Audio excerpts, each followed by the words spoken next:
IIT Kanpur में जामिया मिलिया के पक्ष में एक मार्च निकाला गया। मार्च में एक नज्म पढ़ी गई थी जो इस प्रकार है, हम देखेंगे लाजिम है कि हम भी देखेंगे। इस पर आज हमारे चैनल का कैमरा घूमा है तुफैल चतुर्वेदी पर। आइए जानते क्या है तुफैल जी का मानना, इस पर क्या कहना है। इस नज़्म को पढ़ना चाहूँगा। जामिया मिलिया में जो सीए के विरोध में धरना चल रहा है, उसके पक्ष में जो आईआईटी में धरना हुआ, मार्च निकला, उसमें एक मुस्लिम छात्र ने, ध्यान रहे मेरे शब्द, मुस्लिम छात्र ने नज़्म पढ़ी। हम देखेंगे लाजिम है कि हम भी देखेंगे, वो दिन की जिसका वादा है जो लौह अजल पर लिखा है। जब जुल्म सितम के कोहे गना रूही की तरह उड़ जाएंगे, हम महकूमों के पाँव तले ये धरती धड़ धड़ धड़केगी, और अहले हकम के सर ऊपर जब बिजली कड़कड़ कड़केगी। एतराज़ की पंक्तियाँ आवाईं, जब अर्ज़े खुदा के काबे से सब बुत उठवाए जाएंगे, हम अहले सफ़ा मरदूदे हरम मसनद पे बिठाए जाएंगे, सब ताज उछाले जाएंगे, सब तख्त गिराए जाएंगे, बस नाम रहेगा अल्लाह का जो गैब भी है ज़ाहिर भी।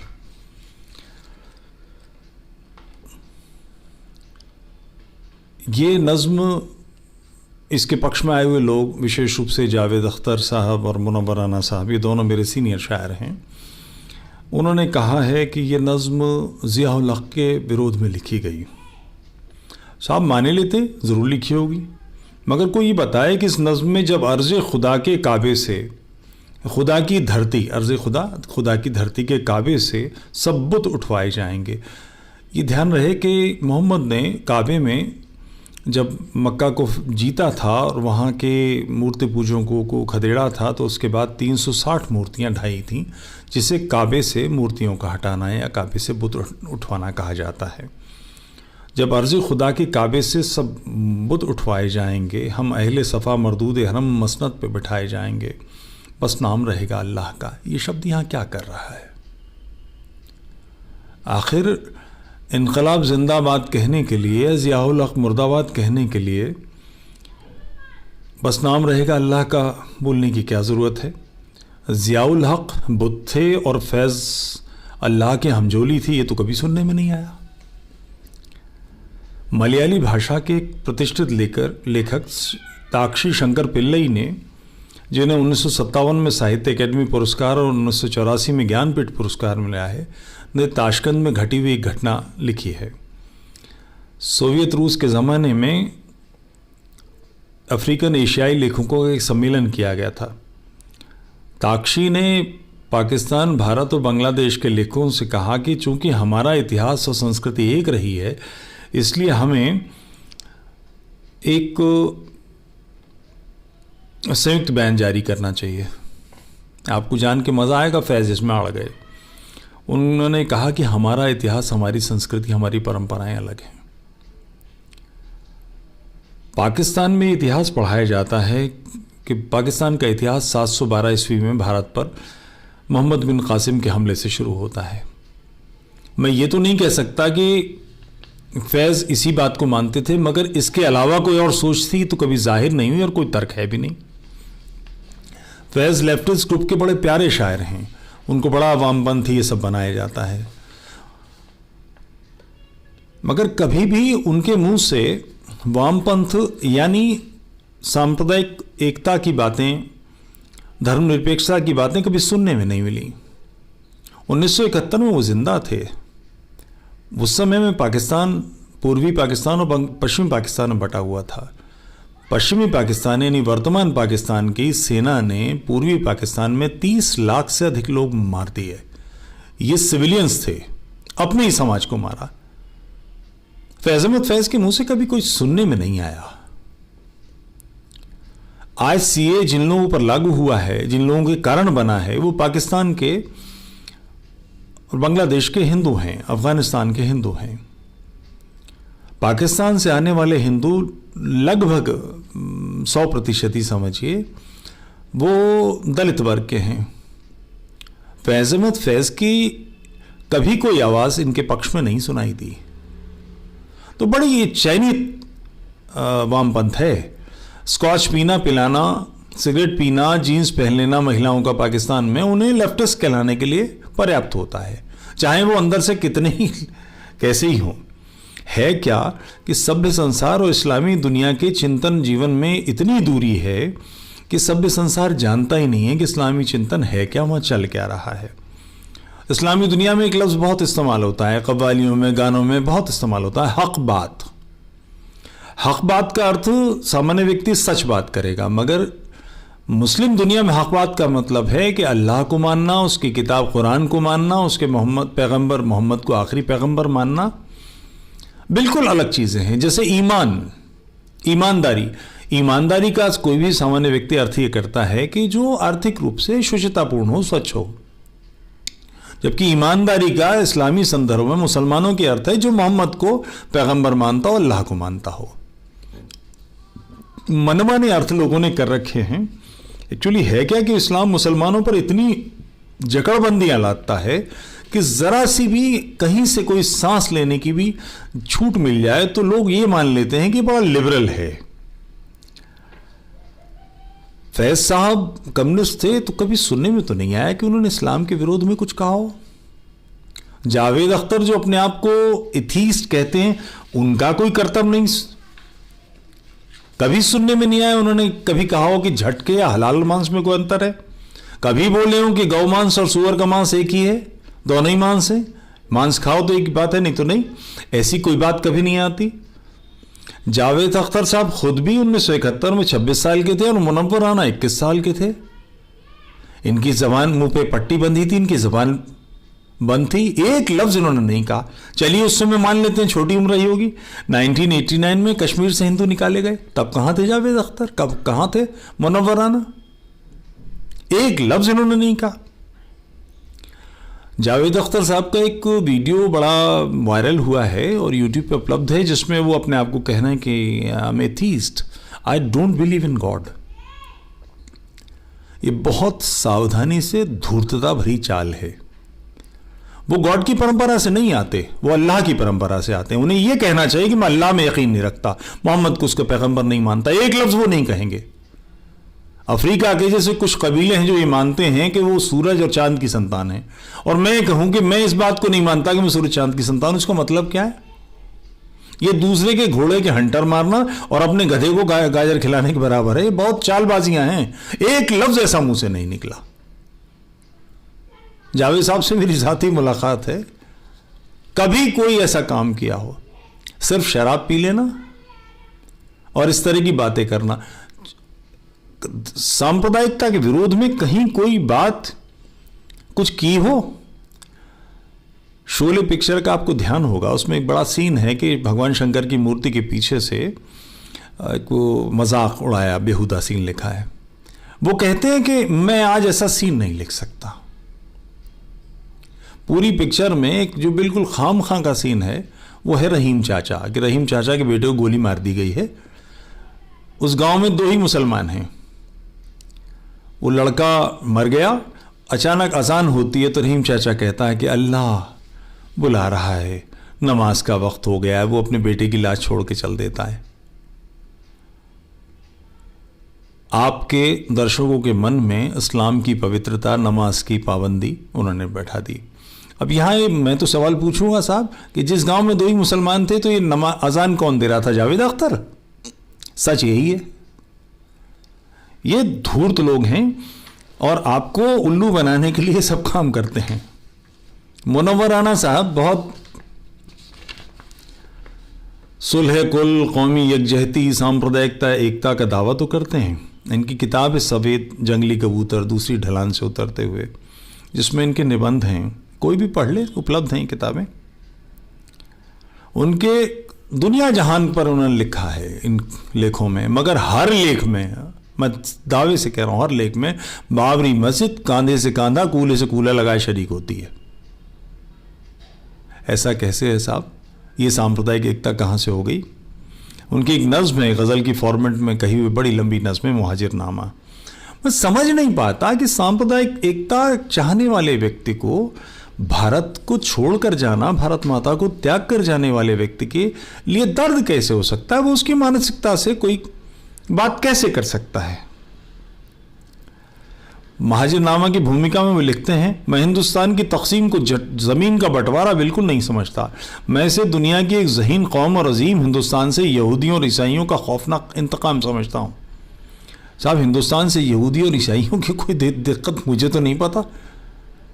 ये कौन सा हिंदुस्तान है जिसके लिए आप रो रहे हैं? मैं जिस हिंदुस्तान को जानता हूं उसमें तो ये नहीं है। अगर हिंदुस्तान की तकसीम ना हुई होती तो रूस और अमेरिका इराक और अफगानिस्तान को तबाह नहीं कर सकते थे।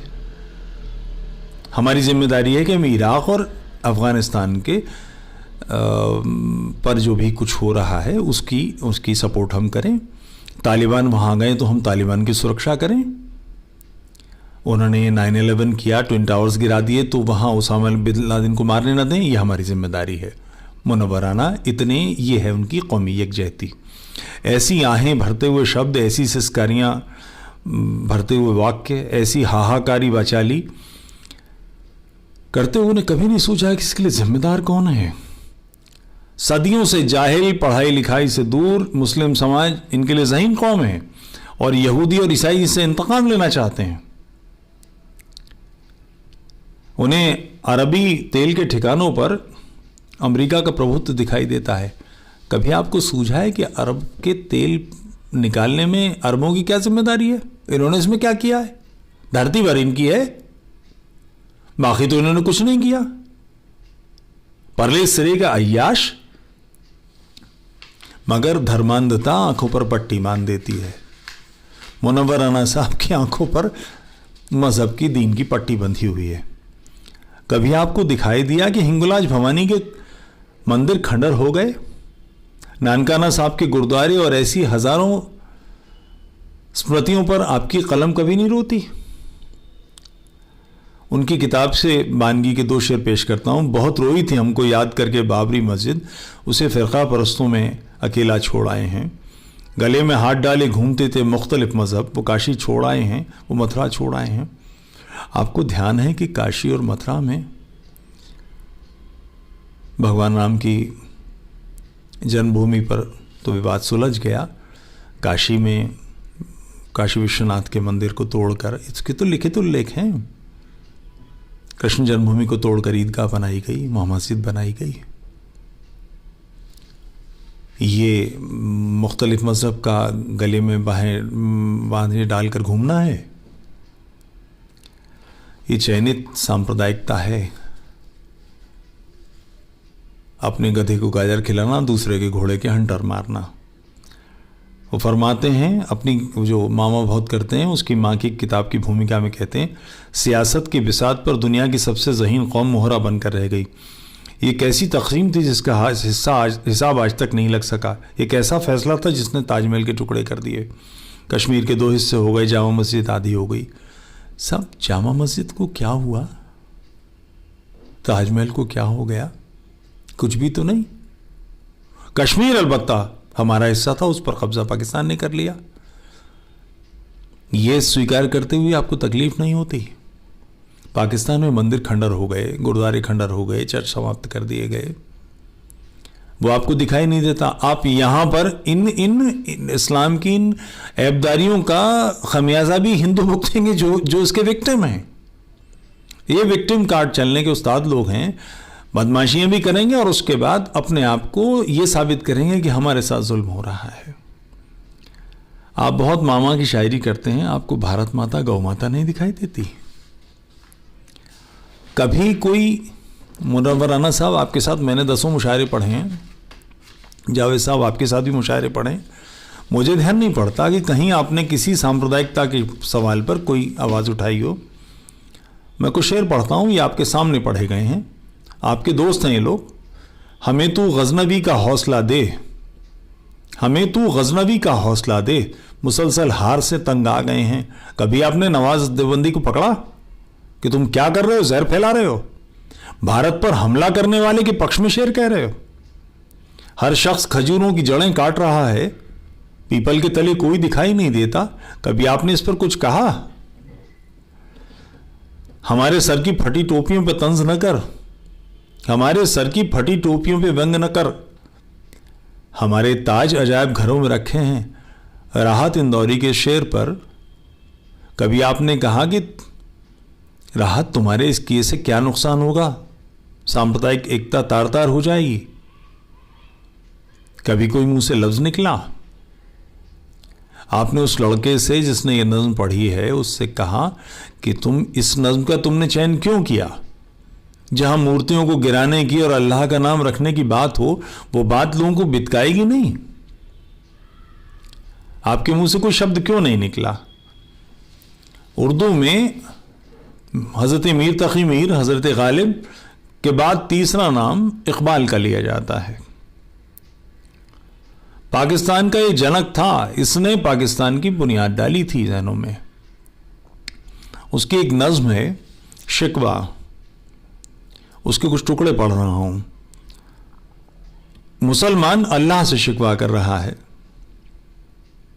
तुझको मालूम है लेता था कोई नाम तेरा, कुव्वते बाजुए मुस्लिम ने किया काम तेरा, मुसलमानों के भुजाओं की शक्ति ने तेरा काम किया। मुसलमान अल्लाह से कह रहे हैं, दी अजाने कभी यूरोप के कलीसाओं में, हमने मुसलमान कह रहे हैं कि हमने यूरोप के चर्चों में अजाने दी, यानी उनको इस्लामी बना दिया, मुस्लिम क्रिएट कर दी।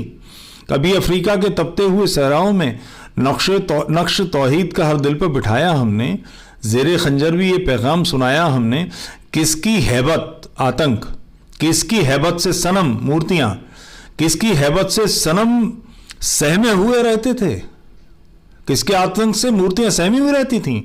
मुंह के बल गिर के हो अल्लाह अहद कहते थे, अल्लाह महान नहीं बोलते थे। कभी तुम्हारे मुंह से कोई बात निकली है? हमेशा दही जमा रहा है। इस समय सारे विश्व में इन बेहूदगियों की वजह से राइटिस्ट ग्रुप की एक हिलोर सी है। अमेरिका में, फ्रांस में, जर्मनी में,